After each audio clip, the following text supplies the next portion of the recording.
Kimyu, the son of a provincial magistrate, distinguished himself academically and graduated with honors in 1596. His career took a significant turn in 1623 when he joined loyal courtiers in supporting the removal of Prince Kwang-hai and the ascension of Injo to the throne. Kimyu was later elevated to the rank of prince and eventually became prime minister. In 1624, he played a pivotal role in quelling Yi Kual's rebellion and bringing its adherents to justice. He passed away in 1648 at the age of 77. During King Sanjo's final year, he gathered his grandchildren and asked them to write Chinese characters and draw pictures. Among them, young Injo drew a picture of a horse. King Sanjo initially gave this drawing to Yi Hangbok, but when Yi later went into exile, he entrusted the picture to Kimyu. Kimyu hung it in his home, where it remained. One day, Prince Injo sought shelter from the rain at a gate quarters outside the palace. Initially declining an invitation inside, he eventually relented and entered, where he noticed the horse picture on the wall. Upon closer inspection, he realized it was the very drawing he had made as a boy. Surprised, he inquired about it just as Kimyu entered the room. Injo explained its significance, revealing his connection to the drawing. As they conversed, a sumptuous meal was unexpectedly brought in from the inner quarters, prompting Kimyu to question his wife about the gesture. She explained that she had dreamt of the king visiting their house and had prepared the feast upon seeing Injo at their door. Learning the identity of his guest, Kimyu became a staunch supporter of Injo, eventually aiding his ascent to the throne. After becoming king, Injo privately asked Kimyu about the origin of the picture. Kimyu disclosed that he received it from Prince Yi Hangbok. Curious about its history, Kimyu approached Yi's son, who explained that King Sanjo had gifted the drawing to his father during a gathering of grandchildren, signifying support for Injo's future succession. Thus, the picture of the horse with its symbolic willow tree tied to it carried profound meaning, cementing alliances and shaping the course of royal succession in Korea's history. The story. A certain minister of state called Kimyu lived in the county of Songpyeong. He had a relative, an elderly man close to 100 years old, who resided in a far-off part of the country. One day, the son of this patriarch came to Minister Kim's office seeking an audience. Kimyu, intrigued, ordered his admission and inquired about the purpose of his visit. The son, looking troubled, replied, "I have something very important to discuss, a private matter to lay before your excellency. However, as you have many guests with you now, I will return in the evening to share it." True to his word, the son returned that evening once the guests had departed. Minister Kim dismissed his personal retainers and invited the man to speak. The son then recounted a peculiar and disturbing tale. "My father, though very old, was a vigorous and hearty man, as you may know. One day he called all of us, his children, to him and said, 'I wish to take a siesta. Close the door and all of you leave the room. Do not let anyone enter until I call for you.' We, of course, agreed and did as he asked. As the hours passed and night fell with no word from him, we grew anxious. At last, we peered through a crack in the door and were horrified to see that our father had transformed into a huge pig. Shocked and terrified, we cautiously opened the door. The animal grunted, growled, and attempted to rush past us. We quickly closed the door and held a hurried consultation. Some suggested that we keep the pig indoors and care for it. Others proposed that we should hold a funeral and bury it. Being simple country folk, unfamiliar with such bizarre events, I have come to seek your counsel, Your Excellency. Please consider this strange phenomenon and advise us on what we should do." Prince Kim, startled by this unusual story, pondered deeply for a long time before responding, "This is indeed an unheard of mystery, and I cannot say for certain what should be done. However, it seems to me that since this transformation has occurred, it would be unwise to bury it alive. Thus, the idea of a funeral should be abandoned. Furthermore, since it is no longer a human being, keeping it in the house is not appropriate either. Considering that it wishes to escape, and since its proper habitat would be a cave in the woods or hills, I suggest you take it into the deep mountains and release it into a remote area where no man has set foot." The son accepted this thoughtful advice and followed the minister's guidance. He took the transformed pig deep into the mountains and set it free. Afterwards, he donned sackcloth, mourned, and held a funeral for his father's clothes. The day of his father's metamorphosis was observed annually as a day of sacrificial ceremony. The old woman who became a goblin. There was a Confucian scholar once who lived in the southern part of Seoul. It is said that he went out for a walk one day while his wife remained alone at home. When he was absent, there came by begging an old woman who looked like a Buddhist priestess, for while very old, her face was not wrinkled. The scholar's wife asked her if she knew how to sew. She said she did, and so the wife made this proposition: "If you will stay and work for me, I'll give you your breakfast and your supper, and you'll not have to beg anywhere. Will you agree?" She replied, "Oh, thank you so much, I'll be delighted." The scholar's wife, well satisfied with her bargain, took her in and set her to picking cotton and making and spinning thread. In one day she did more than 8 ordinary women, and yet had, seemingly, plenty of time to spare. The wife, delighted above measure, treated her to a great feast. After 5 or 6 days, however, the feeling of delight and the desire to treat her liberally and well wore off somewhat, so that the old woman grew angry and said, "I am tired of living alone, and so I want your husband for my partner."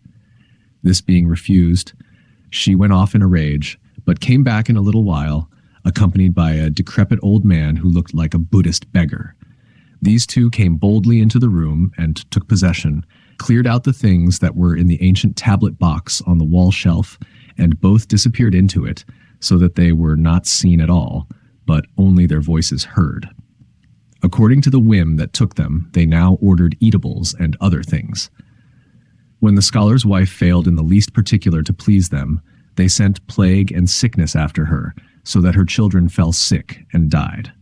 Relatives, on hearing of this, came to see, but they also caught the plague, fell ill, and died. Little by little, no one dared come near the place, and it became known at last that the wife was held as a prisoner by these 2 goblin creatures. For a time, smoke was seen by the townfolk coming out of the chimney daily, and they knew that the wife still lived, but after 5 or 6 days the smoke ceased, and they knew then that the woman's end had come. No one dared even to make inquiry. The Grateful Ghost. During the Koryo dynasty, 980 to 1392, a story is often told about a scholar who traveled from a distant region to take part in an important examination. One day, as evening approached, he found himself deep in the mountains. Suddenly, he heard a sneezing sound coming from the bushes and creepers by the roadside, but he saw no one around.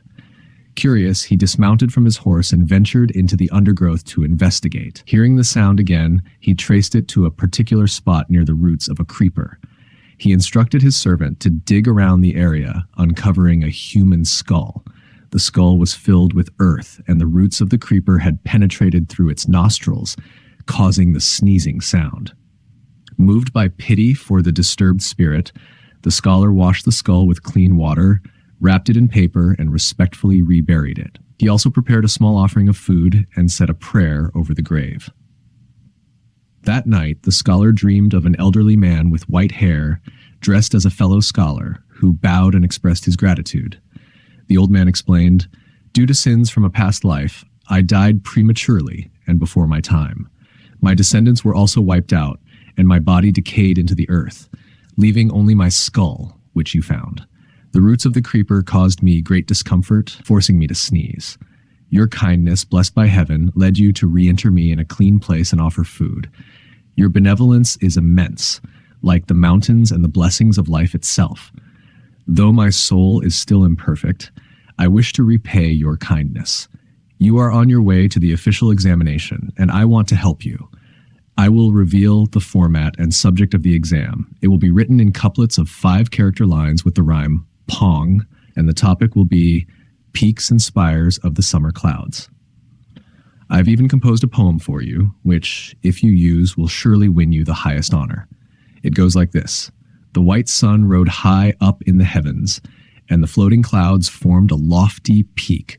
The priest who saw them asked if there was a temple there, and the crane lamented the fact that no pines were visible.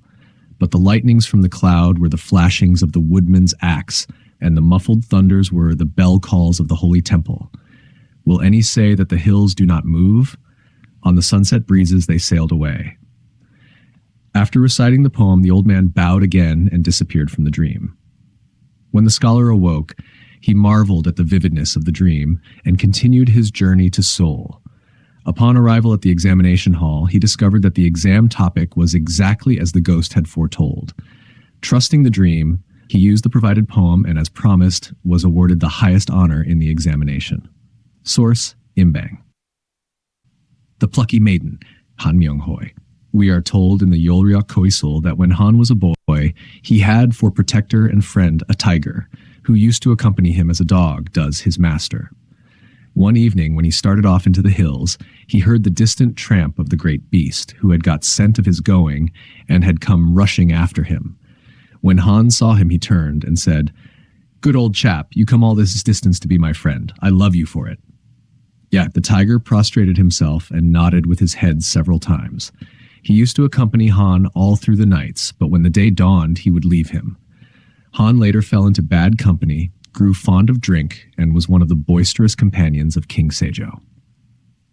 The story. Hanmyeong-hoi was a renowned minister during the reign of King Sejong, AD 1455 to 1468.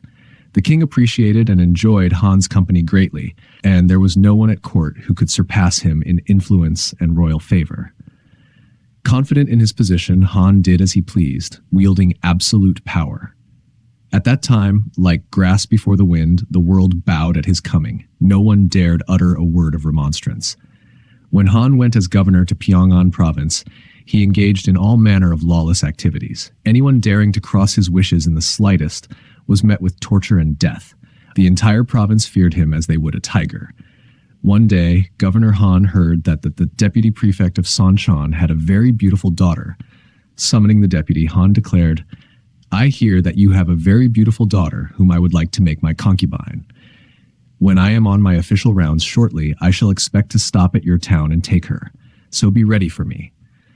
The deputy, alarmed, replied, "How can your excellency say that your servant's contemptible daughter is beautiful? Someone has reported her wrongly, but since you so command, how can I do anything but accede gladly?" Bowing, he bid farewell and returned home. Noticing the deputy's anxious expression, his family inquired about the cause. His daughter, particularly concerned, asked, "Did the governor call you, father? Why are you so anxious? Tell me, please." Initially reluctant to respond, fearing to upset her, the deputy finally explained, "I am in trouble on your account." He then revealed that the governor wanted her as his concubine. "If I had refused, I would have been killed, so I yielded. But a gentleman's daughter being made a concubine is a disgrace unheard of." The daughter made light of it and laughed. "Why did you not think it out better than that, father? Why should a grown man lose his life for the sake of a girl? Let the daughter go. By losing one daughter and saving your life, you surely do better than saving your daughter and losing your life. One can easily see where the greater advantage lies. A daughter does not count. Give her over. That's all. Don't for a moment think otherwise. Just put away your distress and anxiety. We women, every one of us, are under the ban, and such things are decreed by fate. I shall accept without any opposition, so please have no anxiety. It is settled now, and you, father, must yield and follow. If you do so, all will be well." The father sighed and said in reply, "Since you seem so willing, my mind is somewhat relieved." But from this time on, the whole house was in distress. The girl alone seemed perfectly unmoved, not showing the slightest sign of fear. She laughed as usual, her light and happy laugh, and her actions seemed wonderfully free. In a little while, the governor reached Sonchon on his rounds. He then called the deputy and said, "Make ready your daughter for tomorrow and all the things needed." The deputy came home and made preparation for the so-called wedding. The daughter said, "This is not a real wedding.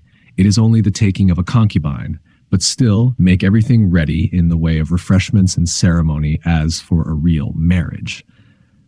So the father did as she requested. On the following day, the governor came to the house of the deputy. He was not dressed in his official robes, but came simply in the dress and hat of a commoner. When he went into the inner quarters, he met the daughter. She stood straight before him. Her two hands were lifted in ceremonial form, but instead of holding a fan to hide her face, she held a sword before her. She was very pretty. He gave a great start of surprise and asked the meaning of the knife that she held. She ordered her nurse to reply, who said, "Even though I am an obscure countrywoman, I do not forget that I am born of the gentry, and though your excellency is a high minister of state, still to take me by force is an unheard of dishonor. If you take me as your real and true wife, I'll serve you with all my heart, but if you are determined to take me as a concubine, I shall die now by this sword. For that reason I hold it. My life rests on one word from your excellency. Speak it, please, before I decide." The governor, though a man who observed no ceremony and never brooked a question, when he saw how beautiful and how determined this maiden was, fell a victim to her at once and said, "If you so decide, then, of course, I'll make you my real wife." Her answer was, "If you truly mean it, then please withdraw and write out the certificate. Send the gifts, provide the goose, dress in the proper way, come and let us go through the required ceremony, drink the pledge glass, and wed." The governor did as she suggested, carried out the forms to the letter, and they were married. She was not only a very pretty woman, but upright and true of soul, a rare person indeed. The governor took her home, loved her, and held her dear. He had, however, a real wife before and concubines, but he set them all aside and fixed his affections on this one only. She remonstrated with him over his wrongs and unrighteous acts, and he listened and made improvement. The world took note of it, and praised her as a true and wonderful woman. She counted herself the real wife, but the first wife treated her as a concubine, and all the relatives said likewise that she could never be considered a real wife. At that time, King Seijo, frequently, in the dress of a commoner, used to visit Han's house. Han entertained him royally with refreshments, which his wife used to bring and offer before him. He called her his little sister. On a certain day, King Seijo, as he was accustomed, came to the house, and while he was drinking, he suddenly saw the woman fall on her face before him. The king, in surprise, inquired as to what she could possibly mean by such an act. She then told all the story of her being taken by force and brought to Seoul. She wept while she said, "Though I am from a far distant part of the country, I am of the gentry by ancestry, and my husband took me with all the required ceremonies of a wife, so that I ought not to be counted a concubine. But there is no law in this land by which a second real wife may be taken after a first real wife exists, so they call me a concubine, a matter of deepest disgrace. Please, your majesty, take pity on me and decide my case." The king laughed and said, "This is a simple matter to settle. Why should my little sister make so great an affair of it and bow before me? I will decide your case at once. Come." He then wrote out with his own hand a document making her a real wife, and her children eligible for the highest office. He wrote it, signed it, stamped it, and gave it to her. From that time on, she was known as a real wife, in rank and standing equal to the first one. No further word was ever slightingly spoken, and her children shared in the affairs of state. Imbang.